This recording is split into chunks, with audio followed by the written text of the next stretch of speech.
That's when I get a bit of lag. But let's just give it a go, eh? Yeah, that sounds good.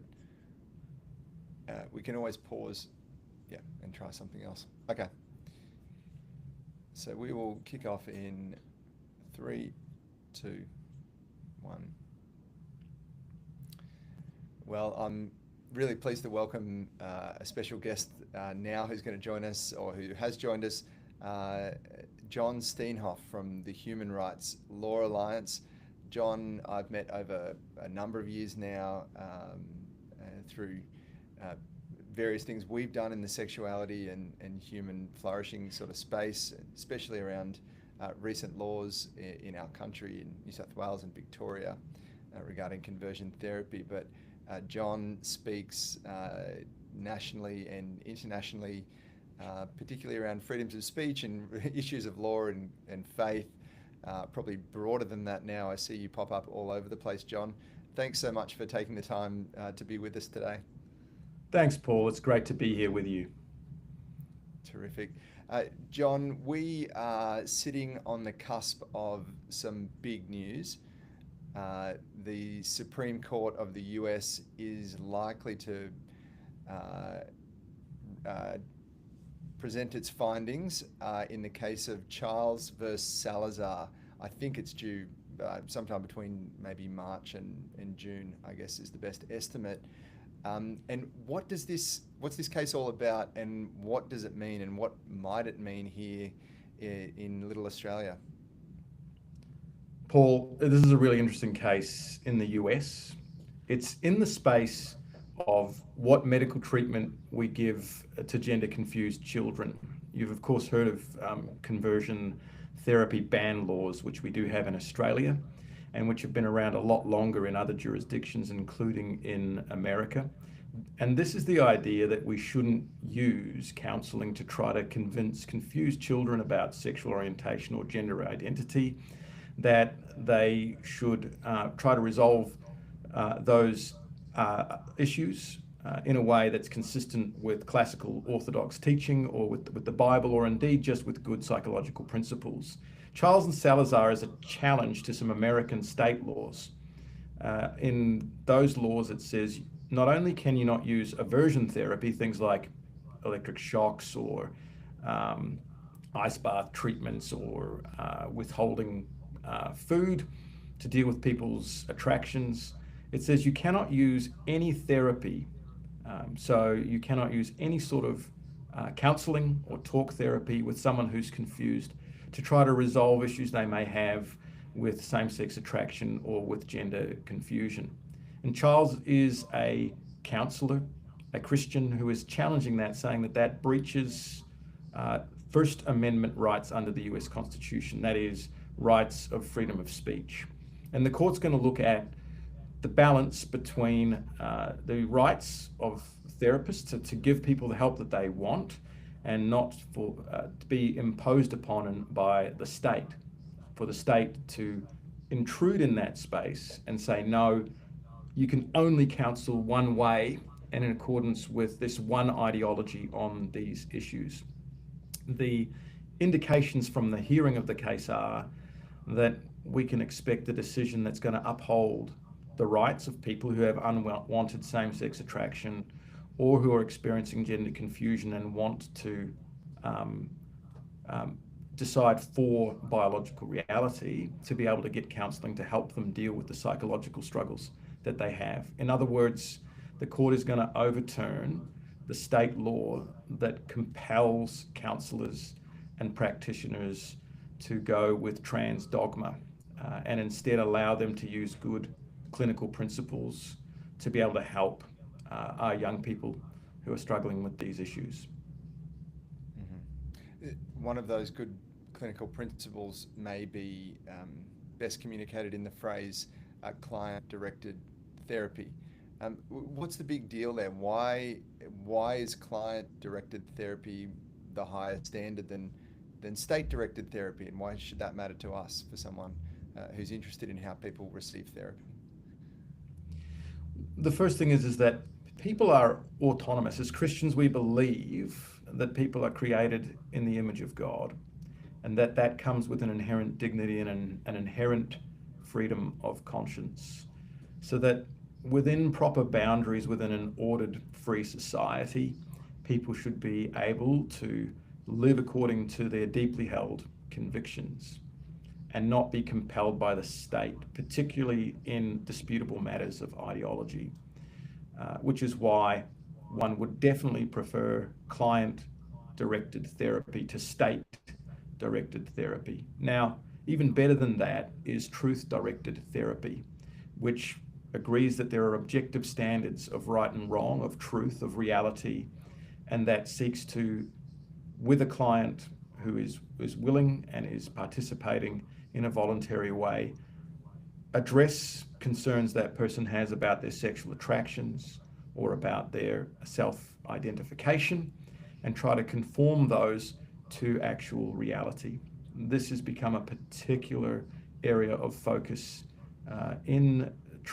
with the rise of trans ideology and the ascendancy within all of our health practices of this idea that when someone has confusion about their identity, that we encourage them to make decisions that go counter to reality and which uphold the psychological condition that they say that they that they're struggling with, and instead of dealing with the psychological condition to conform it to reality, to indulge a person's self-conception regardless of whether it's rooted in reality or not. And I think that's now we're seeing the outcomes of that, and they're not good for anybody. Yeah, I mean, we will talk, I'm sure, about the flow-on effect and what this can mean. It's not even just a slippery slope argument. It's like it's reality. We're seeing the effects of this and tinkering at the edges at the moment. But there's potentially a cascade effect. But if we just come back to the root of this, maybe it's I don't know. Maybe it's a philosophical root. You've made this idea. You made this statement: biological truth or truth-based therapy. That there is what we believe, but maybe not everyone. There is an objective moral standard, or there is an objective truth which you can't bend regardless of how you feel about it. And I guess the opposing view, probably at the heart of the debate here, or the issue here, is that the highest possible standard is my self-actualization. So whatever I perceive of me, that's more important than any objective external thing, and probably that would be rooted in this thought that there's no such thing as an external objective thing, because everything is subjective, everything is how I feel about it and interpretive. And so how is that really the debate, and how does this get resolved? Is this just going to be a continual clash, or do we think there's a way to move forward where objective truth gets restored as something that we value? Yeah, Paul, this is a battle of ideas, and ideas always have consequences in the real world. And we have seen the rise of a number of different forces that have contributed to this transgender phenomenon that we're going through now in the West. One of those definitely is the rise of the completely autonomous individual, the idea that a person is the ultimate authority for what is reality, who they are, what their highest ends is. And that is completely out of sync with the traditional Western conception, influenced by our, Judeo-Christian tradition, influenced by the principles of Christianity that say there is objective truth, but also influenced by our Greek and Roman heritage through a Westminster system in our Anglo-Saxon history in the West that has been so pervasive throughout the world and is the basis for our Western countries, and particularly Australia. And so I think the answer is that we've got to get back to a solid foundation for our laws, a solid foundation for our practice of medicine, for the regulating of our medical practices, psychological practices, doctors, nurses, counselors. And that requires going back to this idea that there is a external objective truth in all of these matters. Now, that doesn't mean that there is one uniform way of doing things. The West has obviously recognized that there's freedoms within the framework and boundary of truth, but not unrooted freedoms at all. Those freedoms need to be tied down to some conception of truth. In the West, that's always been the principles and fundamental beliefs of Christianity, which have tied those down and given it its moral framework. And so I think the way forward is to say we've unmoored ourselves from objective standards and said everyone can be who they want. Let's have a look at how that's working out for us. And the objective research on these things shows that the outcome's really bad. Kids have never been more confused than they are now, never more anxious, never more depressed. And we've got people increasingly taking on identities which are not leading to flourishing or happiness. And so this unmoored and unrooted system is not working. We need to go back to a system which roots these things in fact, in reality, and a distinctive moral framework. I'm often fascinated. I think he's a mutual friend, Dave Pello, often cites the example of the Bolsheviks and the Bolshevik Revolution, where these early Soviets tried this whole idea, just moral relativism in the extreme, disbanding the nuclear family, allowing people to do as they pleased in a sexually liberated sense, but very shortly, with no Christian ideological influence and based purely on pragmatics, what was actually going to work for their society, they returned to a structured Soviet family with a mother and a father because they didn't want the societal chaos that ensued. So I think we are seeing those practical things that are the proof of the pudding, and they're not good at all. How does this get, do you have any sight, any visibility on how this can be overturned at the level of the academy, where sort of this, moral relativism, perhaps even bordering on, nihilism, or certainly deeply embedded neo-Marxism, and identity politics and all these things that have flowed out of universities and then ultimately go on to shape medicine and politics. Can you see a way where that can be overturned? Do you think there's just enough tasting of this pudding and people are realizing that, having a 7-year-old who thinks they can become a dog or a koala or a helicopter is just not good for anyone, and it's not safe, and it's not helpful on so many levels, for female prisoners, for their safety, for female volleyball players, for their safety, for the state of women's sports, for, the list just goes on and on and on. Can you see the academy shifting?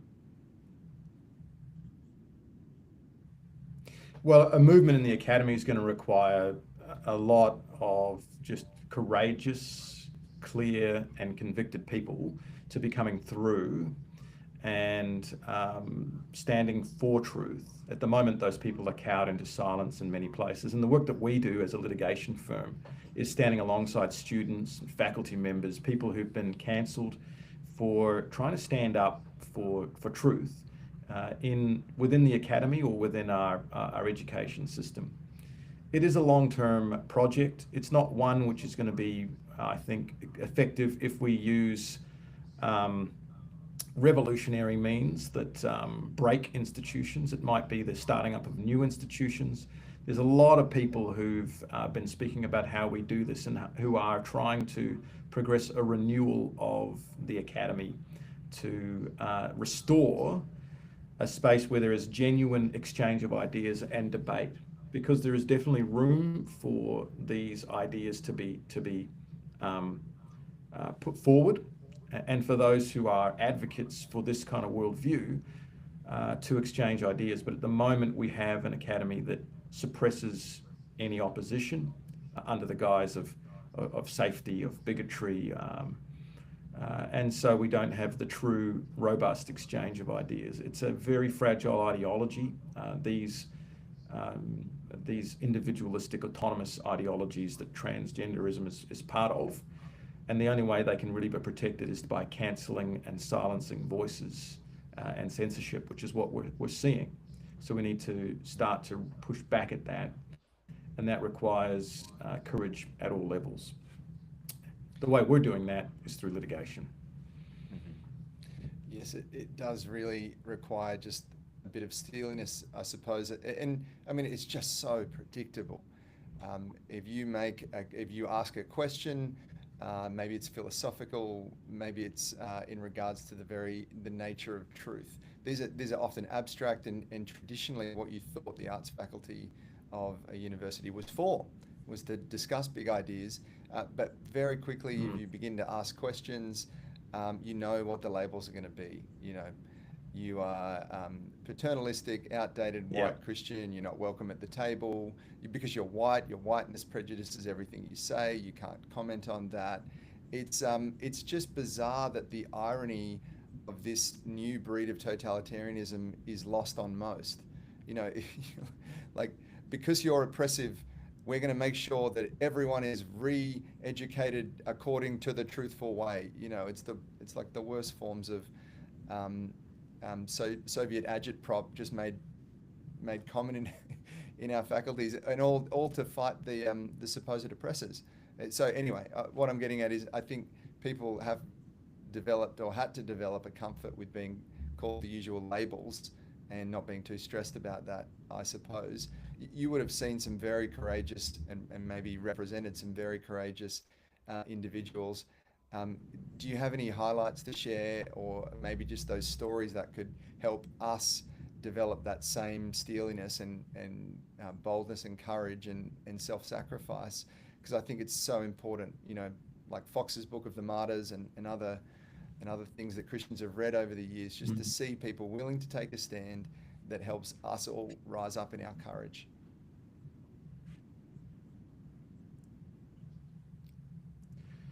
Yeah, Paul, it's easy to feel like you're the only true Israelite in a room full of Philistines.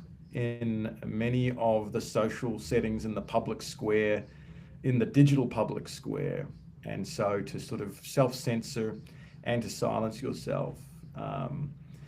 And then people see those who have been made public examples of, which further reinforces, well, if they got in trouble, then maybe I will too. Cases like Israel Folau, who got fired by the Australian Rugby Union for having posted a Bible verse that was critical of homosexuals.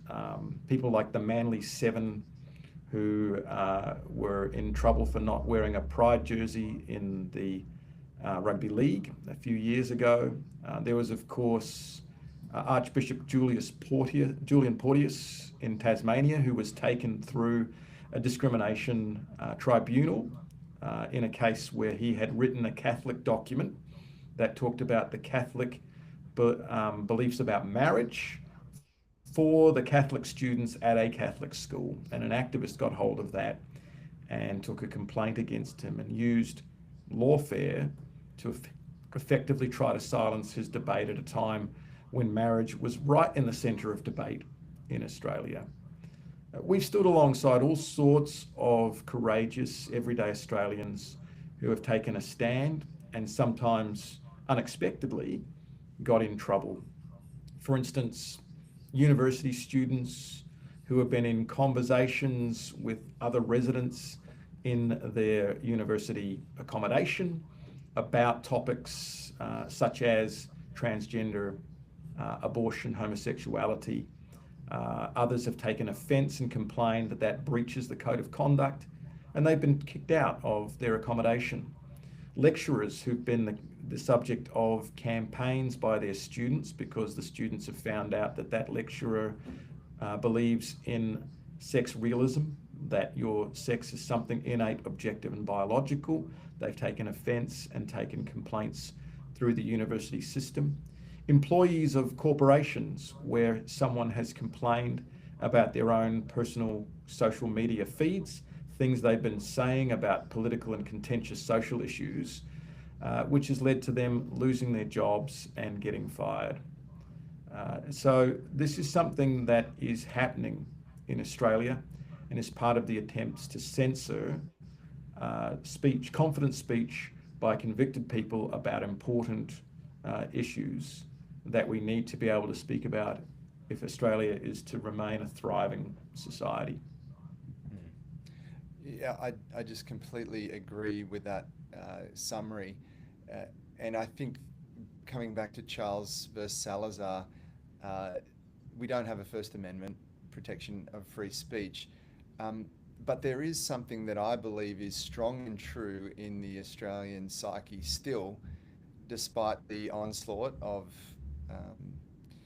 ideological lawfare and identity politics infiltrating, all manner of media and education institutions and national broadcaster, etc., etc. And the idea in the Australian psyche that I believe is that we still want to be a free people. We still want to be people who get to choose our own goals, who get to choose the way in which we live. That you rightly said, that's got constraints. I can't pick up an axe and all of that. But I think people are wise enough to determine that what has been called harm prevention is actually the wrapping for state control, time and time again. All someone has to do if they want to inaugurate their own state-led controls over speech and behaviour, i.e. big government controlling individuals and telling individuals what they must do, comrade. That sort of thing does not fly well with us, but especially now when the playbook is, in my view, it's just so obvious. All I have to do is come up with a supposedly marginalised group and take one legitimate grievance and expand it out to cover a whole group of people in a different area that we then call their whole ideology harmful, even when it's just completely innocuous discussion and dialogue. And then that blanket means no one can have that view anymore under threat of lawfare. That chilling effect that we've seen. I think many people, maybe not everyone, but I think many people are just sick of that, the way that victimhood is driven to silence opposition, and it really is an idea of freedom. I'm not going to be silenced because we are a free people. What makes our country great is that you're entitled to disagree with me, and that's not hatred, that's not harm, that's not it's not dangerous to me that you have an idea that's different to mine. It's more dangerous, as Charlie Kirk would put it, it's more dangerous when we stop talking. Yeah, that's very true. And I think what happens is you see a change in the culture that's driven by the cultural institutions, the levers of power, whether that be academia, the media, our schools, our politicians. And what we've seen, particularly from our elite institutions, particularly the human rights institutions that have been instituted in Australia, is a 50-year preoccupation with grievance rights. If you look at the work of the Australian Human Rights Commission and the other human rights bodies in the state level, they are obsessed with this issues of identity politics and victimhood, discrimination and equality. There's very little that they do in the spaces of freedoms. And the Western conception of human rights clearly has a balance between the fundamental human rights of freedom and rights in relation to equality, rights in relation to non-discrimination. It's very interesting that the environment in which human rights were starting to be espoused post-World War II was not one in which governments were concerned about ensuring that as between individual citizens, there were rights to prosecute grievances in relation to discrimination. It was rightly seen that the primary party that poses the most danger to our rights is unfettered government control over ideas. And so all of the human rights instruments that we sign up to are ones that say states will grant and recognize that citizens have these rights, because the biggest threat to these is a state that polices these things.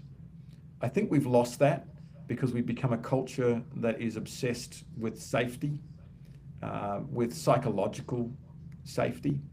Our natural sort of predisposition when something happens, like anti-Semitism, like what happened on the beach at Bondi with radical Islamists shooting at Jews, is to then go and try to police speech, police ideas, rather than having a targeted response to the actual behaviors and the actions that caused that violence. And so we've seen that with the rush of governments of all stripes at federal and state level to pass. Go back 70, 80 years, and Western countries would be horrified at the idea that the government would be policing speech, would be implementing hate speech laws, because it's rightly seen that more dangerous than violence between citizens is a government that controls ideas and is the arbiter of what speech is acceptable and what speech is not, except for in circumstances where it's a direct threat to the public order. No, I completely agree. And I've even just reflected on the, I suppose it would be the irony of the selective nature of equality. So it's not equality, it's which that whole phrase implodes upon itself, but it's selective equality. There is supposed protections for the equality of people who, in the case of Charles v. Salazar in the US, but we have very similar laws here. There is selective protections on the basis of equality for those who might want to head towards an LGBT orientation. No problem. Protected, you can't try and talk someone out of that as the clinician or as a whatever, as a pastor or a counselor, saying you can't talk someone out of that, that's their free will. However, if that same individual chooses of their own volition that they would like to depart from a life defined by LGBT and enter into a heteronormative life, according to their free will, there are many reasons people choose to do that. Some of them are religious, some of them aren't religious, some of them have got, there's various factors why people would choose or would go in that direction and want support that way. Now, anyone who helps them is criminalized. So it's not equality at all. It's supporting one ideology and excluding or criminalizing the other. So even I find the whole phrase equality to be completely hypocritical. Well, equality is a good concept in theory, Paul, but when you put it into practice, it becomes very difficult to say what things are equal, how they should be treated alike, what things are unequal, and how should they be treated different. And this is a real problem with a lot of our anti-discrimination statutes, is that they set up what looks like an objective framework for trying to establish equality between two groups, to say you should not be wrongfully treated differently than someone else based on an attribute that doesn't matter. But when you look at that test, it is full of moral language that gets smuggled in. There is no way to neutrally apply an anti-discrimination statute without smuggling in an inherent morality. And what we've seen in Australia and in the West is that as we've unmoored ourselves from an assumed Christian morality, a new morality has taken its place, and is the morality by which equality is being judged. Because equality is a wonderful thing when it is ordered and ordained towards reality and truth, but a terrible thing when it is held hostage by ideology. And so it's not about saying, do we prefer religious equality or secular neutral equality? It's which religion is going to set the standards for our equality. And we're seeing a new religion that is filling the gap that we have left by excluding Christianity. And that's a new religion that is absolutely dogmatic in what it believes, absolutely coercive in how it extends that to other people, completely runs roughshod over the consciences of individuals and practitioners, will cancel you if you disagree or fall afoul of it. There is no grace, there is no repentance, there is no restoration, there is no coming back from the wilderness. And I think that Australians are waking up to the fact that this new religion is far worse than the Christian moral framework that we used to operate under. And a clear example of that is those conversion therapy ban laws that have been passed under the guise of equality, under the guise of preventing harm, under the guise of protecting the vulnerable, all worthy aspirations, but which have been taken and weaponized by an ideology to then crush those who would be speaking meaningfully into the lives of people who genuinely want help.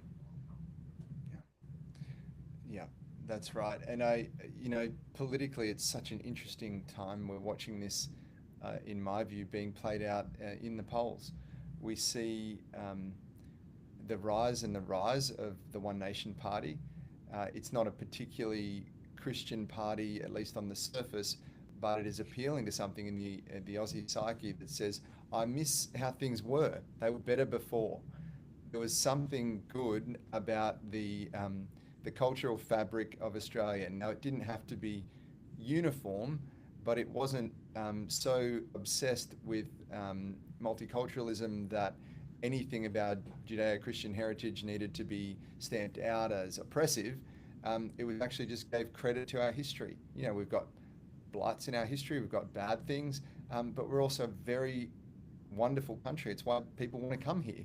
There's great things too, many great things, and we shouldn't be culturally ashamed of Australia's history. We shouldn't be ashamed of our flag and all these other things. I think there's many people who are coming to terms with that.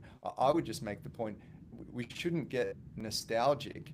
It wasn't that the 70s, the 60s, whatever, it wasn't that they were so good, it's that they were Christian, is that they were more heavily influenced by the Christian worldview, by Christian interactions with politics, with the influence of church on state. And this whole idea that, every ideology is welcome at the table except your religious ideology is just completely false. Actually, we all bring something to the table of our own ideology, our own morals, our own ethics, and mine are Christian, and I'm very proud of that, and I will bring that to bear in every aspect of life, including my political life, and so should every Christian. That lie, where the separation of church and state from the US Constitution was tragically expanded out toward things it was never intended, whereby basically religion was excluded from the public discourse, has probably contributed to the place that we're in. But I think now, as Christians, we can rise up and say, we don't just want Australia of the 60s, we want Australia with God in politics. We want to loudly and proudly say, as a Christian, I bring my ideology to the table too. And that's a good thing. And this whole diversity and inclusion phrase, ideology, momentum, that should actually, if it's not to be hypocritical, that should welcome a Christian bringing their Christianity into politics, into P&C meetings at schools, into the university square, and every other place. The saying, what's good for the goose is good for the gander. It's got to be okay that Christians bring their ideology to the table in all these spheres.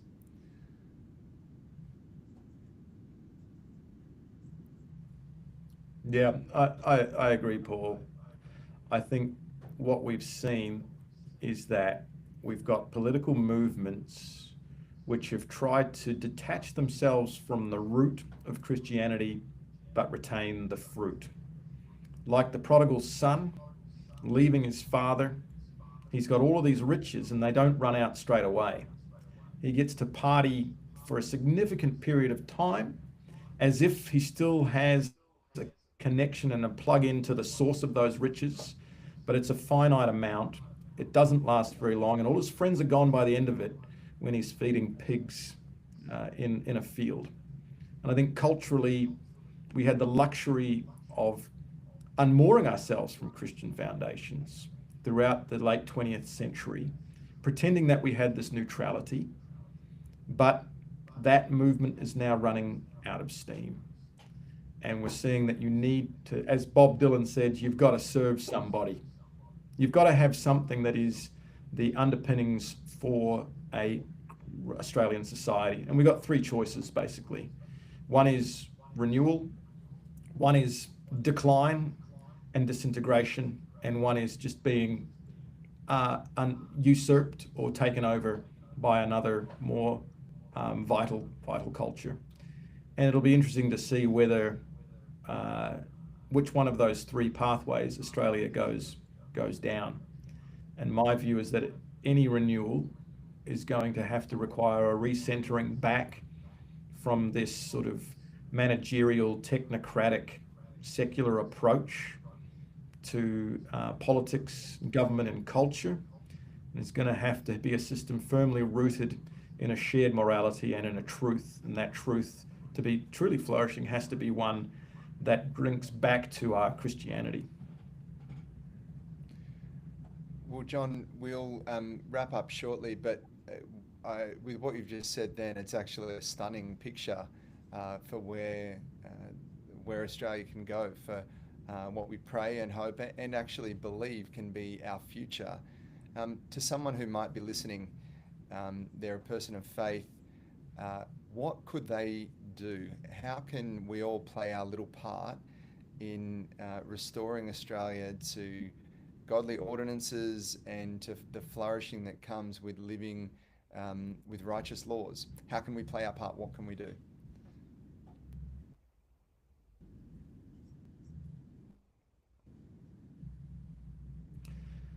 The first thing would be to recognize that there is no sacred secular divide. Kuyper, the great politician theologian, said there's not one square inch of this universe that God does not declare it belongs to me. This is mine. And so we got to recognize that we are in God's universe, regardless of where we are. And so we are subject to that God. But he doesn't give us the whole universe. He gives us our small area of the garden to tend, our small few square inches of that world. And so it's about representing him faithfully there. We all have choices to speak or to remain silent, to say truth or to bend and make space for even not positively, but to allow untruths to flourish. So it's about making small decisions to be faithful where you're called, speak for truth, and to give witness to the fact that Australia is only great if its people are moral, and its people will be moral when they remember their God. The other thing is to see which places you're able to be active and involved and engaged. We now have the technology where anyone can do podcasts, anyone can be active on the new digital public square in talking about these issues. We have communities where God's placed us in work, church, family, and home. I mean, the most important thing I think people can do is, if you're young and you're a Christian, get married to someone who loves God, have a bunch of children, because we need to have a culture of life. Teach those kids that they have a God that they can worship, a country that they need to love, and a local community in which they need to serve, and unleash them on the world. A renewal project is not a project that happens magically through political action in the next 5 to 10 years. It's a longer term project than that. And the biggest indication that the way we've gone is towards death is the fact that we're seeing that we live in a culture that is not sustaining itself. It has no vitality. No one wants to defend it. No one wants to have children in it. That clearly shows a culture in decline, and we need to stand out as a culture of life, that we produce, that we love our country, that we think it's something worth fighting for. So I think there's so many areas in which people can be active and where there is great reason to be positive. Australia is still a fantastic country. We have amazing freedom still, and there is still much vitality, even though we've had these movements of deconstruction for a long time. Brilliant! What a fantastic bit of advice at the end. I remember uh, Peter Costello saying one for mum, one for dad, one for your country, or something like that. And then maybe it's three or four more for God. Yeah, and understanding that God's in control, Paul. You know, Yeah. this is probably one of the easiest times in the last, you know, 6,000 years of civilizational history to be a follower of God and to be a Christian. It's still pretty easy. We are living in the fruits of a culture steeped in Christianity still, and God's going to use that, or He'll use someone else, and we just have to be faithful, knowing that He is working out His plan. That we don't live in a meaningless universe that is just going in circles of decay and decline, and then upheaval, but that it's got a direction, and that direction is ultimately going to be resolved in God and in Jesus. So that gives you some confidence. It gives you some peace. It allows you to engage in ways that are not febrile and frantic and manic. And hopefully that's what we can do in a culture that's becoming more fractured, and where we are starting to lose a bit of that social cohesion and see polarization. Mm. Yep. Amen to that. Let it be so. John, thank you so much for your time and your wise insights. We will keep praying for HRLA, Human Rights Law Alliance, and the amazing work that you do as a lawyer, protecting and defending people's freedoms, and where they're oppressed by uh, laws and other things that challenge that. So we appreciate you so much. God bless. Thanks, Paul. God bless you.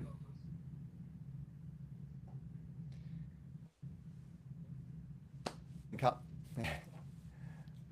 Well, there was a All right. lag, but I think we got through. Yeah, it didn't seem too bad from my end. And if there are pauses, you can easily, I'm sure, deal with those. Were you happy with that? Really happy. That was great. Thank you so much, John. Mate, I'll let you get on with your no doubt full day, but yeah, just really appreciate it. And I'll send you once we complete all the editing and stuff, I'll send you a copy. Fantastic. Thanks, Paul. God bless you. Mate. Block, See you later. am I hovering over the right? Oh, sorry. Here you go.